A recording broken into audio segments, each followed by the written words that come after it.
to them and speaking on negatively, right? Right? Mm-hmm. None of them are doing well. Dang. None of them are doing well. Absolutely none of them. And I can tie your narrative about people is what's undermining your progress. It's literally what's undermining, but they don't know that. They don't know that what you hold on others actually holds you back. None of them are doing well. Okay? Matter of fact, one person I'm thinking about right now, 3 families from that church are now here. They're here now, right? You know what all 3 of them said? I should have been joined this church, but that leader was speaking evil of you. I was thinking on somebody Doors are closed on that church now. that I know that. The doors are closed. Okay, But you get what I'm saying? That it's that locking in on negativity, because they did the same thing to their members. Same thing with their members, and they did it right with other ministers or leaders. Everybody, and it's always some negative view that they have about people, you know, and it undermines them. It wipes them out. So we can't afford it. We can't afford it. I got a quick question because this narrative is rare. Why is it rare? What? As far as a lot of pastors do not operate in the posture that you're speaking of right now. So I was just wondering, why is it so common for pastors to have this narrative about people, you know, as opposed to where you're coming from? I think the anointing can be very deceptive to people. And being used by God can be very deceptive in this way. It almost makes you think you're an exception to what you're ministering. See? Makes you think, oh, the work God is using me, God called me, right? So I don't have to follow the rules of order when it comes to my soul and what I do with my mind. And you know, I don't have to overlook offenses. Right. See, I don't have to overlook offenses. You know, I don't have to pray for those who despise. I just preach that you should, but I don't practice that you should. So a lot of times, and many times, people don't know they're taking on that kind of damage until it becomes obvious. Now it's obvious. Right. But so it's just really introspection. Many who do what I do don't spend enough time looking within themselves to see what's going on. See, you got to have a process of introspection, and it should be daily. Because if I'm starting to form judgments about God's people that don't match the mind of Christ, that is not a blessing. That is not a spiritual gift. That is not discernment. That is damage. So does that tie into Paul when he was speaking about preaching and being in alignment lest he would be a castaway? Well, yeah, he said, I will not preach to others and I myself be a castaway. But also, Paul was also the one who said, love don't keep records of wrongs. Love not easily provoked. Listen what it said, hopes all things, bears all things, like endures all things. It never failed. So he understood that love just don't keep those records that cause people to make judgments about others. Love don't keep those records. So we got to stay locked into love, and love always means, right? I am here to make sure that the way I am, my influence benefits you. That you're the beneficiary, I'm the one assigned to impact your life, we're going to leave it that way. That's always love. You see? Think about this. God told his people to not intermarry with the nations, right? Don't create marriages with them, okay? Because they will seduce your heart away from me. That's what God told his people. Why did Solomon think he could? Why does Solomon think he could do what God told the people to do, right? And it would have no adverse effect on him. Because he was doing all the great works. And, God was moving through him mightily, and his wisdom was for everyone but him. Dang. See? Well, He dispensing all people coming from near and far to hear the wisdom of Solomon. And at that level, Solomon didn't apply his own wisdom to his own life. See that? And that's what undermined him, is that I'm being paid for my wisdom, right? The fruit, I'm being paid for my wisdom. So I don't have to apply that wisdom to my own life at this level, right? And from that, because of that, Solomon had trouble coming to his life God never intended. Wisest man on the planet let his pagan wives take his heart out of full devotion to God. That was stupid. Where did so much stupidity come from such a wise man? See, because he thought he was an exception to what wisdom actually told the nation. He thought he was an exception to what wisdom told the nation.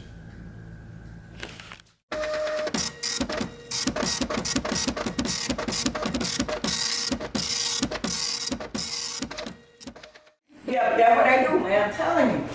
You ain't got to, especially, and I'm not gonna say I don't have it to pay, but I'm a saver, and I'm saving my money. That's how you do that now, I'm telling you. You ain't got to pay that red cent. You set that over.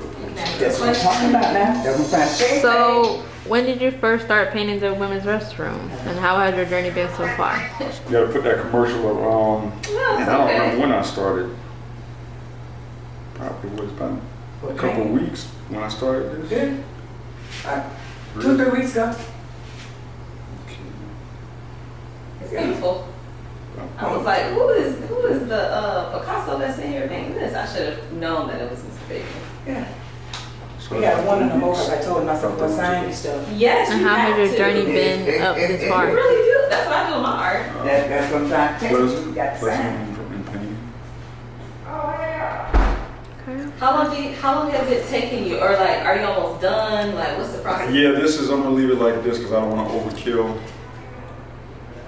Okay. So if anything, you do little details here and there. I may just add like water drops, maybe, possibly, I don't know, on some of the leaves. Wow. So you've been painting for years. And you often do prophetic painting, don't you? When I was in high school, I used to have these dreams, and I used to go to different churches when I was like 16, asking people, what does this mean? Mm-hmm. And this prophetess one time, I went to this church in Largo, and she actually told me what the dream meant. And it's funny because when I had the dream, I kind of had an idea of what it meant. When she prophesied, she said the same thing that I thought that the dream meant, and I didn't know that I was doing prophetic art. Those years, I used to take it to school and show some of the students, and they didn't know what it was, but they were, kind of surprised to see it. And, wow. so I've been doing it for some years, and I didn't know until I actually came to manifestation that it was really considered prophetic art. Wow. That's awesome. What's one of the most amazing dreams that you've had that you painted, or like, something cool that God has shown you through your art? Wow, it's things that I've seen that I wish I could paint. That has been amazing. I've got this one where I wanted to paint, where I had a dream where I saw there was a big castle, and it was like the Spirit of God was on his knees, and there was this gate that vanished on both sides, and it's like people were on the other side crying to get in and pleading to get in, and it's like the Spirit was just silent and listening, and so it stood up, and the feet never touched the ground. It's like it just hovered above the ground, and the gates, the presence just made the gates open on its own. And when he stepped on the other side or came on the other side, it's like the people vanished into nothing. But that whole scenery was like something I had never seen before. Wow. So I mean, to be able to pull that out of my mind and just. And that was from a dream? From a dream, yeah. Wow. Well, one of many, yeah. Wow. That's pretty awesome. And you've written books, you've illustrated books, and... Well, I haven't really gotten into I've written book, but I haven't, really just exposed it just yet, so. some sense, yeah, I have. Well, you illustrated Marley's book. Right. That was awesome. Indigo. And one for Apostle. Really? Yeah. Wow. So you're the real deal. Holyfield. Yeah, and I got some other stuff I haven't presented just yet, so it's coming. So what's your plans? What's like the rest of your plans for the bathroom? I'm getting ready to do the women's the stalls and the inside mirrors on the. Can you like show? Yeah. Just. I'm Oh snap! still working on that one. Wow. Wow. That's gorgeous. What made you like? Did they give you the vision for the bathroom, or did you just like? And yes, Whitney, she shared an image with me, and it was a beautiful image. But the reason I changed some of the color scheme because of the way the bathroom colors are, in order to make the colors kind of pop out compared to what the actual image was. Mm-hmm. Wow. This is honest. Like I've done a mural before. I've only done one. Well, no, I've done 4, but it was in one space. But this is the most intricate mural I don't know people who like do things. This wall is a little different because you have to go over it a couple of times because it doesn't blend with the paint as much, so you almost have to force it to blend. Yeah. I mean, I've done kids' walls where they wanted like caricatures, and there was one gentleman, he was in the Green Beret, he wanted like an old school scenery with the font and a kid from the Wells and stuff like that. Mm-hmm. So, but it's been a while since I've done the murals, you know. So yeah. Are you happy with the way it came out? If everybody else is happy, I'm happy. All right. I mean, as an artist, you always see things. Oh, I could have did this better. I could have did that, or you changed this, or you changed that. So if everybody else is happy with it, and Wendy like it, you know, because it was her idea to first do it, so I'm happy. Yeah, I'm pretty sure. I did a photo shoot upstairs, but I was like, I told them all, I was like, maybe we should do it down here. But we didn't have our lighting set up down here, so I was like, it probably wouldn't have came out, you know, as good.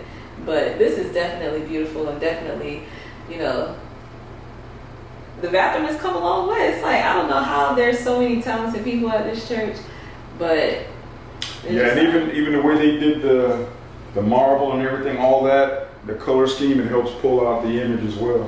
Yeah, it is very. It helps you focus on it with like the black and, you know, all that good stuff.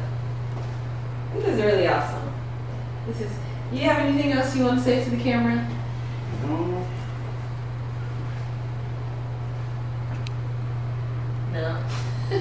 He's like, let me get back to work. I got a lot of work to do. Actually, who are you? Right now? Wait, can you go to him first? Kevin? Yeah. Who are you? Who am I? Yes. I am Enigma. What? I am a mysterious person. Oh. Everybody sees me, but they don't know my name. Keben. That's me. Not Kevin. Yep.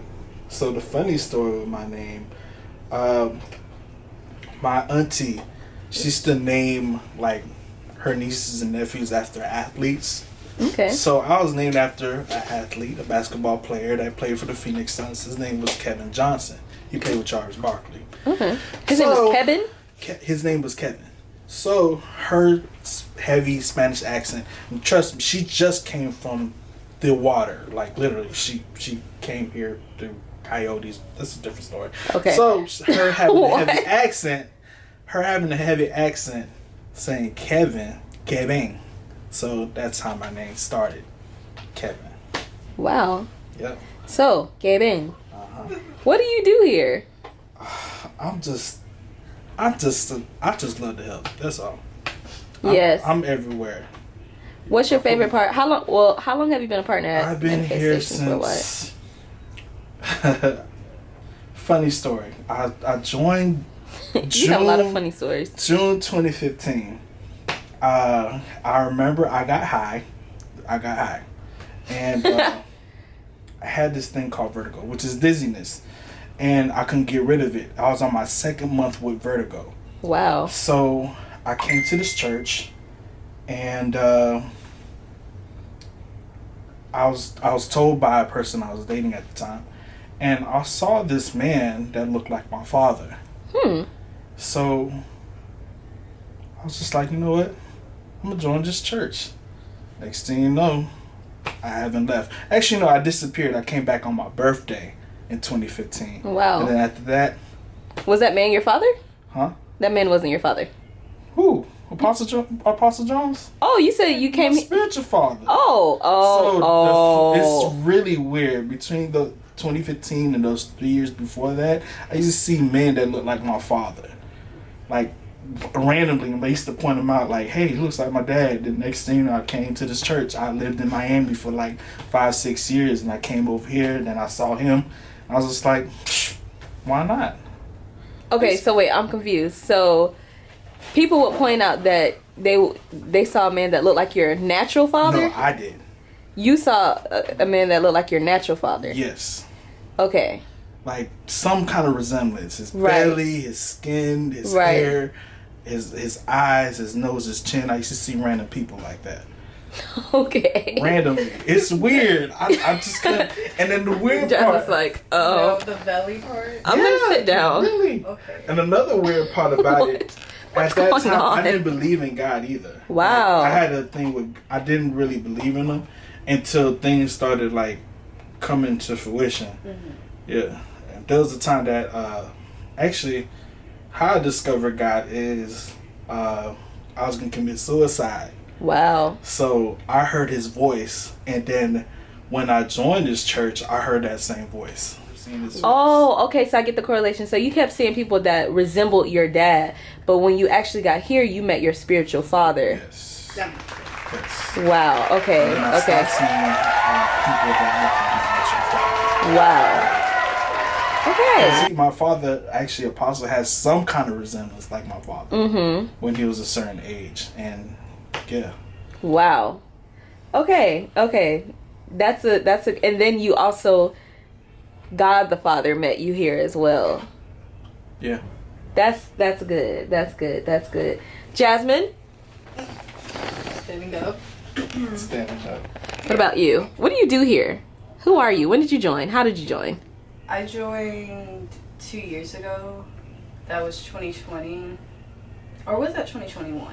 Actually, I think that was the beginning of 2021 that I joined. How do you Yeah. remember that? I have. I feel like it was 2021. Yeah, it 'cause- was 20. Okay, so I Or maybe started watching late. It online was early. 2020, but coming in person it was 2021. Right. So basically, a little bit of backstory. Me and Charity were following each other on Instagram for like the longest, and I kept telling God, like, once I moved from St. Pete to Tampa, I need something more. I need something more. Like, I need a good church, a church that challenges me. I don't want to be comfortable. Like, I made that like very clear to God. I need a real church. So I went to 2 churches, them hour-long services, 20-minute worship. It wasn't given. I said, God, you got more. You know, and it's not like God promised me like a super great big church, but I just had an expectancy that he was going to meet me where my desires were at. So when I watched the service online, I was like, okay, it's kind of long, but this is where I'm supposed to be. It's kind of long. Yeah, that was my first thing. I'm like, it's kind of long, but what he's saying is good. The worship is good. I should be here. And then when I got to the church, I saw MJ singing, and I was like, okay, I need to be here. Because I had never seen somebody looking that alternative, like singing in worship. Like, Wow. I came from straight religion, and yeah, like seeing MJ and hearing his sound, like I could just tell he had a relationship with God. Like, I'm like, okay, I'm supposed to be here. Yeah. And what have I been doing here? I've been just like on the creative team. I was in school for like the past like 2 years, so I wasn't like as involved as I wanted to be because school and like work and like just all that was like kind of taking my time and energy a bit.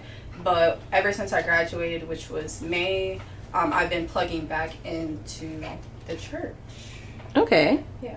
And On the creative team. yes. And you are over like TikTok and stuff. Yeah, and like pictures here and there.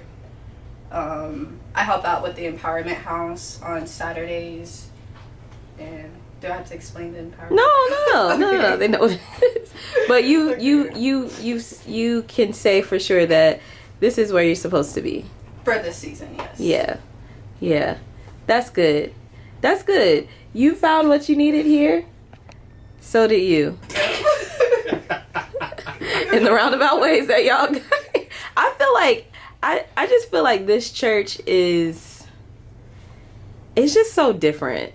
Yeah. Like, it's a different atmosphere, and I think that from what I've seen is that it really equips us for real life. I don't know how to explain it, because like there's not enough like churches that you can take the church outside. Practical, yeah, and still be, what is the word, like grounded, you know, like it grounds you in like real day-to-day things. Yes, it's real apostolic. So like, when you come here, he gives you what you need to send you out. Exactly. And that's what he teaches us too. Like, exactly. Like our gifts aren't supposed to just stay here. Yeah. Huh. Yeah, you could reflect with everyone when you come over here. Like, I remember I used to go to other churches. This is when I still didn't believe in God. Yeah. Like, I used to go like, okay, cool. And then I came here, then I hear Apostle speaking, and everything he puts in, it relates. Yeah. Even if you go out there, you know, reach the people out the world, you could really sit down and have a conversation. Yeah. And then you hear his voice and he guides you, his voice is guiding you, you could really have a good conversation with someone. Yeah, and I like that, like, he also pushes us to have our own relationship with God. Like, he really pushes sonship, you know, because he's not an apostle that he needs our validation or he needs our approval to be apostle. Like, he's going to be apostle regardless. He's going to be him regardless, but he pushes us to have our own relationship with God, like, point blank. And some pastors don't do that. They like the attention. They the like attachment. The attachment, and that people need them. But who that? That's Mr. Garth. You know, it is. Would you like to tell the people who you are? I'm Garth. Garth. That's right. You know what that means, man? Thanks for spelling it for me. How are you guys doing here today? We're doing awesome. And why are you recording me just like this? He gonna hand you a paper. Like, you gotta sign this for me. Right. It's for our YouTube series, The Church. By the way, congrats. I see we're growing. Expecting. One in the oven. Yes. Good. Thank you. October 26th. Okay. Yes. Good. Well, yes. Have we chosen a name yet? Oh yes, Eden Noah Allen. Okay. I'm assuming it's a boy. Yes, it is. Good. All right. Well, that's enough for me. Yes. Wait, you have to tell them who you are here. I just said I'm Garth. No. Okay. Fine. What else? I'm just a servant. Yes. Here serving. That's all. No, but like, okay, fine. That's all I do. I just serve. All right. Next time we'll see you. Take care. All right. See ya. He's a humble man. Right. Humble. He was really like, no, I'm not. I'm just a servant. No, that's really who I am. Just for one of two services on Sunday mornings, 8 o'clock and 10:30 a.m. There are so many ways to partner with us. If God is using this ministry to impact your life and you would like to reach others by sowing a seed, text the word GIVE to 754-210-8654. Visit www.centerformanifestation.com to stay connected with us. Also, visit us on YouTube at Manifestations Worldwide. This is the season for the manifestation of the sons of God. Be blessed and manifest.